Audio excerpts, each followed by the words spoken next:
Infrastructure is used by all of us every day in every way possible. When you wake up in the morning, you're surrounded by infrastructure. You go to your light switch, turn it on. You then go into the bathroom, brush your teeth, go downstairs, turn the kettle on, you go out to work. Without infrastructure, you couldn't do any of that. The better that infrastructure is, the better our lives can be. So many parts of our lives would be so different without the infrastructures that we rely on. Roads, the bridges, the water systems. We also have invisible infrastructure as well, and that's to do with data, communications, energy networks, and everything that is not immediately visible but makes the systems and framework of our lives work. Together, they bring us the world that we have today. The infrastructure is every element of society. Schools, hospitals, police stations, it knits the society together. We're facing major challenges today, from climate change to urbanisation to general global disruption.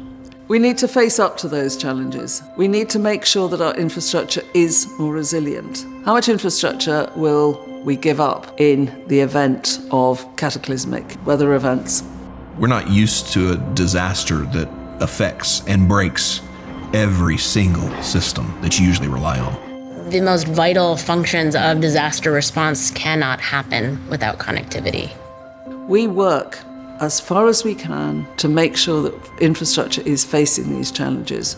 The rebuilding is long-term, and that work continues long after the headlines fade. Infrastructure needs to be supported and developed by all of us. It doesn't matter who you are or where you're from, we all use infrastructure. It's sometimes the case that the people that are creating and building infrastructure don't necessarily reflect the breadth of the population that use that infrastructure. And so one of the things that I've worked to do is to make sure that the people involved in building, developing, planning and financing infrastructure are as diverse as possible, because I think they will come up with more diverse and innovative solutions. One of the things that infrastructure does is not only impacts us as individuals, but it also means that we can tie our society together. IPFA covers energy and infrastructure finance professionals around the world. The main thing that IPFA is trying to achieve is the development of a network that allows dialogue and discussion over the key topics in infrastructure today.